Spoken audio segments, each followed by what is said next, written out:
based on the paper Pathfinding, a neurodynamical account of intuition, I wanted to make this video, technically a presentation, I believe, around this entire concept because I'm writing about it for my new book, which is called The Intuitive Self. A part of this, a part of the concept of the book is how intuition, emotion, and interoception, meaning biofeedback, or the ability to read biofeedback, come together.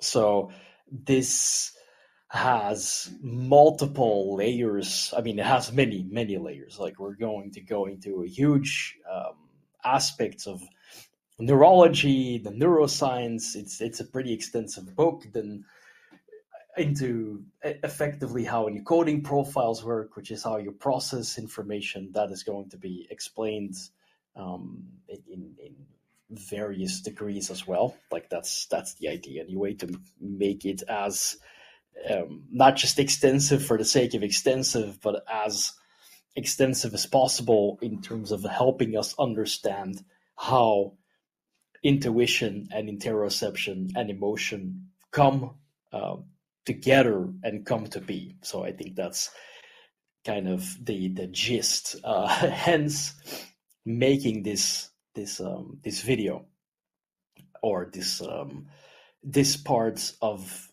the book as like a representation of what the book is going to be about. And that's why, like, I really wanted to build this intro so that you know that there might be other videos explaining parts of the book. It takes quite the amount of time to write, because it's a lot of neurology, it's a lot of cognitive science, there's a lot of philosophy in there, it's a lot of psychology. There's so many things to read, there's so many things to put together, and kind of as a way to build, as a means to build forwards instead of just writing. I also wanted to take this opportunity to record the things that really stood out when I was reading this paper, on which a big part of the intuition section is based in the first place, which is why we're doing this.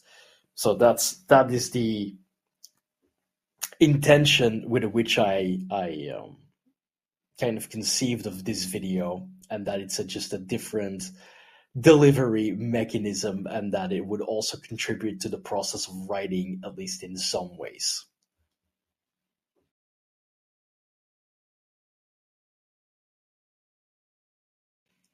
I'm going to start with reading the abstract for the paper, and then piece by piece build the case and explore with you guys what they found, first of all, what the implications are, and kind of give you a taste of how I've put things together for the book.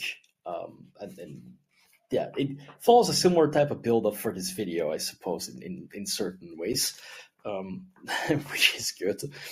So let's get into the abstract. So they start with, we examine the neurobiology of intuition, a term often inconsistently defined in scientific literature. While researchers generally agree that intuition represents an experience-based process resulting in a spontaneous tendency towards a hunch or hypothesis, we establish a firmer neurobiological foundation by framing intuition evolutionary as a pathfinding mechanism emerging from the brain's optimization of its relationship with the environment. I'm going to pause here for a second because I already highlighted this, because this is effectively the premise that we're going to be building on, right? That it's not just a hunch, but that it has to do with the mechanisms emerging from how the brain optimizes its relationship with the environment, which is, that's going to be key when we're exploring as this. Well, we're going to explore as much as we can from intuition, but obviously it's because of the constraints of the format, and that this is not a book. And even in a book, it's hard to say if you can do something absolute or exhaustive, right? So we're just going to give it our best account. But to continue, Our review synthesizes empirical findings on intuition's neurobiological basis, including relevant brain networks and their relationship to cognitive states like insight. We propose that unsolved problems dynamically alter attractor landscapes guiding future intuitions. I'm going to pause here again. I'm going to explain what some of these terms mean as we get deeper into it. But this is already interesting that they're talking about the changes that occur, already neurologically already. The entire premise is neurological in its essence.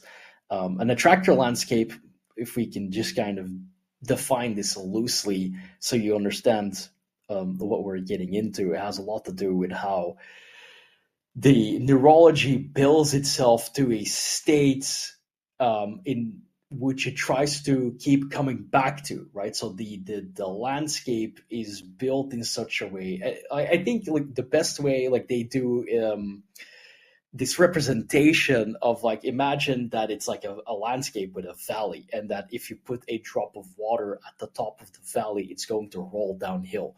That is kind of the best, I think this is a very apt expression or as an illustration of what an attractor landscape is. But we'll get into that deeper. To continue, we investigate opportunistic assimilation through nonlinear neurodynamics and identify hippocampal sharp wave ripples as potential neural correlates of intuition, citing their role in creativity, choice, action planning, and abstract thinking. Finally, we explore intuition through two complementary perspectives: the free energy principle, which models brains as minimizing uncertainty through predictive hierarchical coding, and metastable coordination dynamics, describing the brain's simultaneous tendencies towards regional cooperation and functional autonomy. My bad. Together, these principles provide a comprehensive neurodynamical account of intuition's neurophenomenology. Phenomenology. That's the one. Okay. So that I'm not going to read the entire paper. Just to make that clear. I hope that I kind of assume that's most people would prefer that, but that's also not the point, right? Like, you don't want to read the whole paper. You can read it yourself if you like. It's aspects of it are going to form, as I said, the brunt of the book anyway. So that's like it's more about exploring the concepts and the aspects that are important for this understanding intuition than just rattling off every part of this paper. But I will read some of the highlights regardless. I mean, we're going to be working off of the highlights that I made in conjunction with the slides. So let's move on.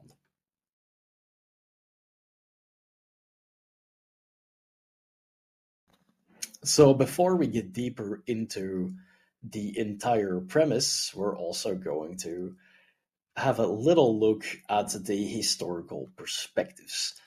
In ancient philosophy, like, it tends to be this. It's kind of actually the premise that I will explore in the book. So, since that a lot of it is based on Platonism and Hellenism, the way I like to approach things, formulate them, and the framework that I use them in, it's also not very surprising that I kind of use that entire, their framing or their premise myself as to make sense of intuition. So in the ancient times, especially ancient Greek, then it was considered to a certain extent a part of the intellect and reason, and how it functioned together with the soul. So we already have like two different accounts here, right? One that is more scientific, so to call it, and another one that's more spiritual, if we're going to use that terminology. The important part to understand is that, like, in Platonism anyway, to an extent, like, the intellect or your capacity to reason was seen as like the highest order of the human being, and it's related to, in a certain sense, to the aspect of the divine, right? They found that it's more of a general trend, but it's not exclusively, that the Hellenism or the Hellenistic philosophers taught this exclusively. There's a lot of different opinions within Hellenic philosophers, right? From the pre-Socratics to people that came during his time and after, about what that is, reason and intellect. And in some cases, they believe that to also be a divine aspect, that is the peace of God that was given to us, right? The peace of the gods. So that's one aspect of it. It's not the thing that we're going to focus on here.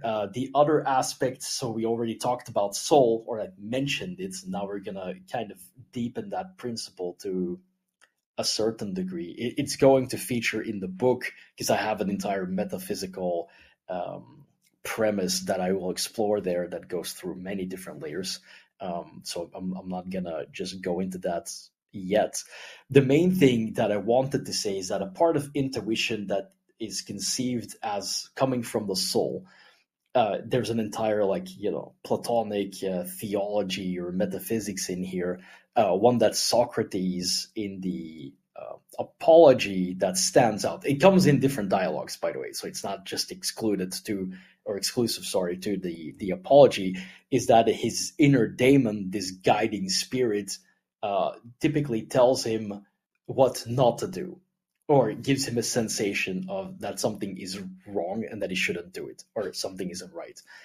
The reason that this matters is that to them, in this case, Socrates, Plato, if we can find our exploration here just to that, then there's an external measure, or maybe measure is not the right word, an external driver is probably a better word, of intuition in this way, from this metaphysical dimension, right? Metaphysical source. Because the inner daemon, for those that don't know, is supposedly assigned to you when you're in the afterlife and you come back, then you get your spirit guide, right? That's the inner daemon. Which is important to know for this context, and that's what I mentioned with the theology or the metaphysics before. It's that's just part of the way that this was presumed, right, to be a part of your intuition, that it had a metaphysical dimension. I don't think the modern perspective is technically that far off. I think it falls under a metaphysical purview to a certain extent. I think the terminology is different. People will use the universe or the source or maybe other new age spiritual vernacular to whatever degree that's I don't think it's super important necessarily. It's just important to understand that people oftentimes talk about the same thing, just using different vocabulary, right? Terminology, which is important to understand in that sense. And I use a lot of the Hellenic work, so that's why we're sticking to the Hellenic aspect as it is in this. So in the slide, you also have the Renaissance drawings. I'm not too sure what the historical perspective there was. That they seem to be a lot more orientated or curious about the workings of the scientific side of it, right?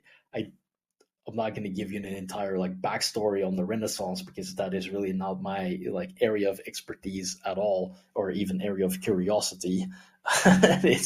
It might be relevant for this video, but it's not going to be the main part. So the main thing that I just wanted to kind of highlight is that this has been a topic of curiosity and interest for a long time, right? I think most people would just kind of, what is intuitively ironically, or pun intended, that this is something that you gravitate towards or want to explore or understand, or at least have a working model of, which is also why I'm making this video in the first place.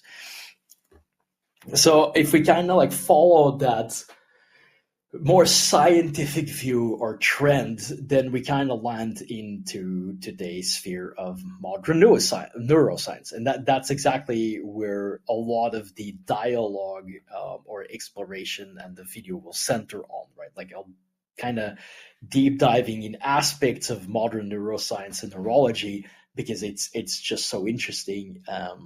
I still believe that there's a metaphysical element to it. Maybe not everyone will gravitate towards that. Maybe it's not even that necessary for you, right? Personally, maybe it's not even like that interesting generally. But here, regardless, right, in the book, especially, I will highlight both of these to the extent that I feel is necessary. The book is going to be pretty neurology and neuroscience heavy. Regardless, this video is going to, as I said, focus on the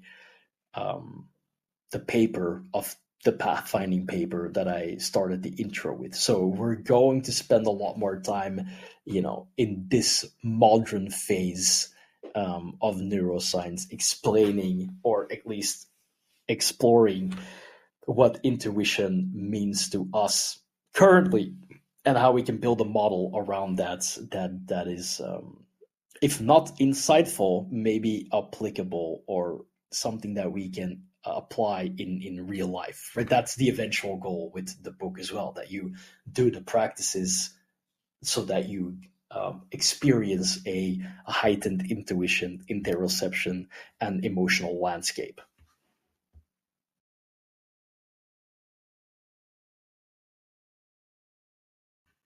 So for this exploration, I'm going to read some of the quotes, the markings that I made in the paper. I'll put up a screenshot on the screen. Like I almost highlighted the entire paper, so I don't think it's going to be very beneficial to read everything I marked.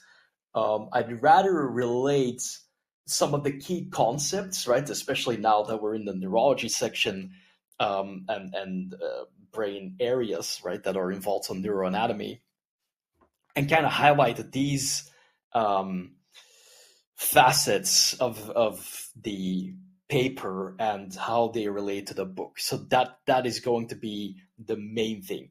I'm going to read some of the quotations, or sorry, the highlights that I made that are direct quotes from the paper. But as I said before, like the paper will be in the video description, so you can definitely check that out. And if you're interested, obviously, like it's a really good read. First of all, I kind of want to account for who wrote this paper, which is Stephen Kotler, Michael Menino, Carl Friston, Georgi Buzaki, like I'm sorry if I'm butchering someone's name, J.A. Scott Kelso, and Guillaume Dumas. Or Guillaume, fuck, difficult names at times. Anyway, so these are the entire, like that's the, for as far as I know, like maybe there's other contributors, but these are the ones mentioned in the beginning of the paper. So now that we got that out of the way, and now that you know how we're going to approach this exploration, I'm going to read some of the markings that I've made, and then we're going to get in deeper on, again, like what are they trying to say here? What are the implications? We're gonna explore more of how this is going to come together in terms of the practices. That's also going to be more, obviously, towards the end of this video. And I'm like, I have a structure in terms of like this is how I've divided things, and the rest is just free flow, right? So I don't have a script. I'm not going to think too much. This is very similar to the way I like to coach in terms of that there's a set structure and targets that we need to achieve, and then the rest is kind of it is free flowing and fluid and adaptable. I think this is harder because I'm not in dialogue with someone, so let's account for that. But anyway, right, so just so you know, like I'm not reading a script.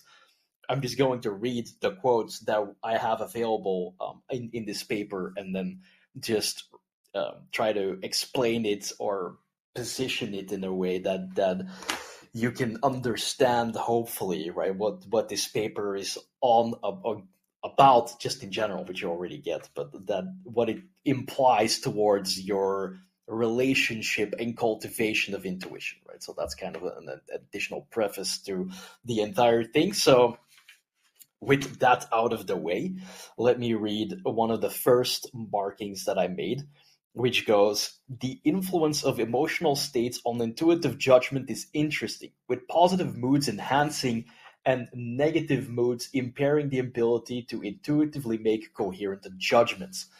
That's already a very good point, right? That's why I put emotion and interoception alongside with intuition, because when I have these dialogues with clients, I'm like, okay, like there's an entire emotional and interoceptive aspect of this that I don't think, like, clearly, as research will point out, and we'll come back to this later down the line as well, that they're inseparable. Most things in the brain are completely interconnected and interdependent. Why would this be any different? So in order to make the best exploration that we can, or that I can, given the information and my capacities, I feel like it's warranted that we, like, put that together. So that's why we're doing this. The next quote or marking: Zander's definition spotlights three essential components of intuition. First, it suggests the involvement of non-conscious processes and, from an information theoretic perspective, the transfer of information. It is worth mentioning that we consistently use the term information in this paper in the Shannonian sense as an entropic reduction of uncertainty. Second, this information is brought quickly into conscious awareness. Third, a strong sense of agency and veracity accompanies the arrival of this information. We're going to go into that a little bit more, because the free energy principle, conceived by the professor of neuroscience, Carl Friston, genius guy, by the way. There's great dialogues or interviews with him on podcasts as well that are worth checking out. So we're going to most definitely go into the informational side of this, and the it's basically a part of the math, although we're not going to do math here. That's not my strong suit, but that's where Carl Friston got his notions, his ideas, the theory and the concept from. And we're applying that to neuroscience or neurology in this case. And that's going to make a lot more sense when we go into it. So, like, let me just continue, because now we're going to go into why you're using the pathfinding element in the paper and why I use it in the title. And it's also, like, as we tie things together, it should be very obvious why they preferred that just term.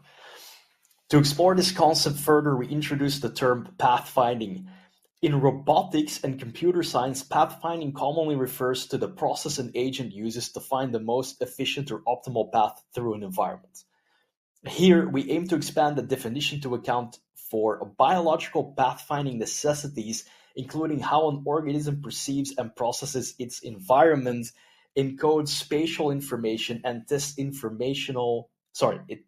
environmental predictions via action, in what has been called the action perception cycle. In this sense, pathfinding is closely related to the use of affordances, landmarks, path integration, cognitive maps, social information, and movement through the action perception cycle. Great. This is already, like, that has a lot that we can unpack.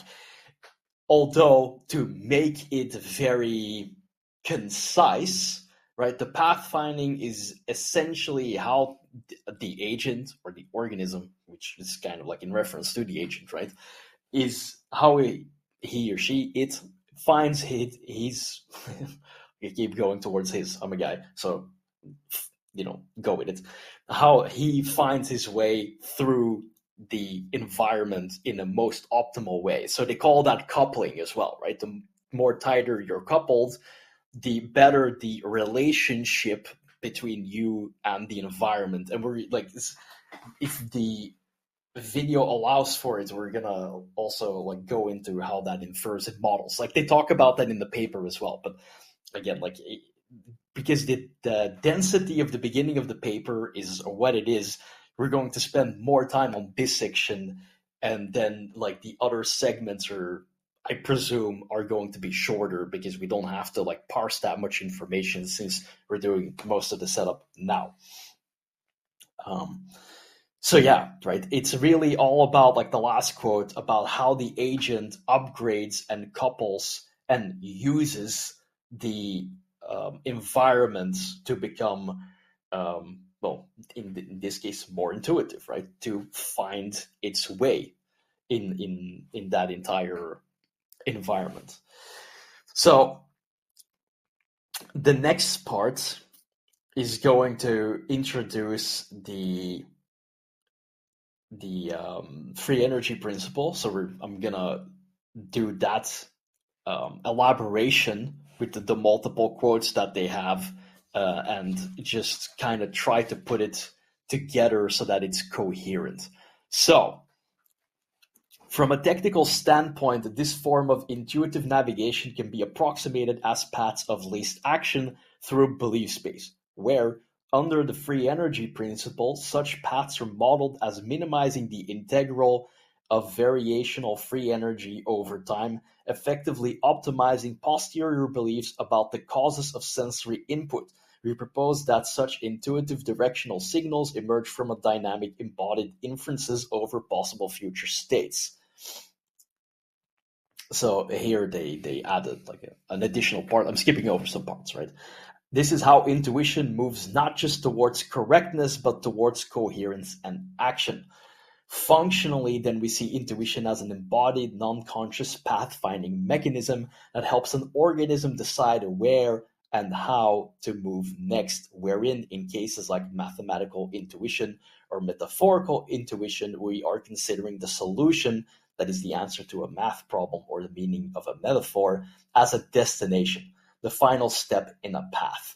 Mathematically, then they go into some of the more technical stuff around the free energy principle. So mathematically, in terms of the Bayesian mechanics that attends the free energy principle, the notion of a path can be generalized to mean the path of least action, namely the trajectory or narrative that minimizes the path integral of expected free energy, that in turn minimizes expected surprise or uncertainty. So that's a lot. In essence, we're going to have to rely on some functional reductionisms and oversimplifications, right? This is like the free energy principle is a very, very elegant principle. It also has more moving parts. We're going to explore some parts here, but we're also just going to keep it as concise in terms of functionality, right? So with my clients as well, and that's why I keep referencing the coaching, like you don't always have time, nor does someone have the desire to go in through every nitty-gritty detail about something. They just need to understand how this principle relates to them and if it's applicable, right? In the free energy principle, and we'll come to that, but I just want to like make it clear now already that it's about minimizing uncertainty. It's about minimizing surprises. And really between the agent and the arena, right? Between the agent and the environment. So effectively, what we try to have is like we want to have as good of a prediction model as possible so that I don't waste any energy trying to figure out what this thing is it safe, or that's kind of like the main thing. Everything that is unknown, or at least most things, are initially perceived as unsafe or at least uncertain, and that makes us expend a lot of energy trying to figure out like what to do with it. So that's a thing where when something happens, that's why they say minimizing surprises. And I'm like, oh no, right? Like that could be positive. Sometimes you can be pleasantly surprised or you can be negatively surprised. And the bigger that contrast is, the more, we could call it like dissonance theories, and then you have to upgrade the model effectively, right? So that you can make better predictions. So we're going to go into another part, or an additional part of the free energy principle now. So I'm going to try to do additional explanation on the concept where I think is necessary, um, as I run through the quote. So another highlight that I made outside of the many highlights that I made is this one. The free energy principle is based on the concepts of Bayesian updating and offers a modeling framework in which the brain is cast as relying on predictive hierarchical coding.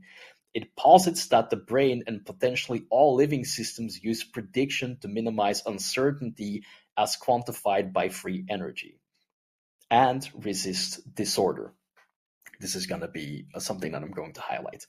The concept is equivalent to entropy or expected surprise in a Shanonian sense. Essentially, all brains have beliefs about what causes particular incoming sensory information, priors in a Bayesian term. These beliefs are continually updated via the action perception cycle and the process known as active inference, helping an organism optimize its internal representation of the external world and to better navigate it, which is kind of what I've been saying, right? So this resisting disorder life is something that fights entropy. It's the basis of Schrodinger. Maybe not all of his work, obviously, just what I know from him that has made it into these other segments and or like research areas, which is very often referenced, which is we're trying to minimize all of that wasting of energy and all of these prediction issues. So you're fighting entropy, so you're resisting disorder. So these expected surprises, right? That's what they're effectively saying. Like you want to update your priors, you want to change your models, which is these belief states. So I thought that was and is still one of the most interesting aspects of this concept. Following the into the next part, so we're going to do a little bit more of the neuroanatomy aspect of it because of how they tie together, and then we're going to go into some of the more like pattern recognition stuff. And the paper isn't built up in this structure, so I'm just kind of jumping back and forth. Might make it slightly more awkward, but I think that maybe as a structure for what we're doing here, it might make more sense. I guess we'll find out. So one of these areas is the orbital frontal cortex, and that's a part that we're going to highlight here because it's highlighted as a significant piece of neuroanatomy for this paper. And there's other areas, but like with the amount of space and time that these authors have or certain research that has been done, like again, this can go in 1,000 different directions, but I just want to focus on what we have available right here. So, to quote from the paper, they found that a judgment of coherence correlated with early activation in the orbital frontal cortex, an area that perceives input from all sensory modalities and is crucial for emotionally driven decision making. For instance, the orbital frontal cortex plays a key role in these emotionally driven decision-making and coherence judgments, while regions such as the anterior insula and the hippocampus contribute significantly to the embodied and predictive aspects of intuitive judgments. So, essentially, a spontaneous judgment about coherence is, like determining whether a certain object, sound, or word have shared patterns or structure or meaning with others, right? That they call this gist perception. So that's effectively why they're talking about coherence, just your ability to put things together, like categorize. Does this thing belong with this other category? Yes or no? So, and that's why we're talking about these predictive aspects of intuitive judgments, which I find fascinating, right? That you have this capacity. So another part of these intuitive predictions, especially as it relates to the interoception and emotion, which is, I think, at this part we're going to close off this part of the exploration for the neuroanatomy that's involved with it. At least for as far as I know, like you'll probably like have like additional elements of it mentioned in the paper, obviously. But as I said, we're constraining it for the sake of accessibility. So there's one of the researchers called Wan, who found that activation in the caudate nucleus, a part of the basal ganglia, correlated with the development of skill expertise and intuitions about that expertise. Additionally, Remmers, another researcher, discovered that the accuracy of intuition was negatively influenced by anxiety, which also corresponds to anxiety's impact on implicit memory, or what is sometimes termed as implicit memory bias. So that's another point that that is illustrated here quite elegantly as to how this interference or distortion of interoception and emotion works on intuitions. And that the basal ganglia is like one of your like most quote unquote primary primitive brain structures, right? It deals with a lot of the instinctual stuff, and you can see that like from the bottom up you can have some significant interference.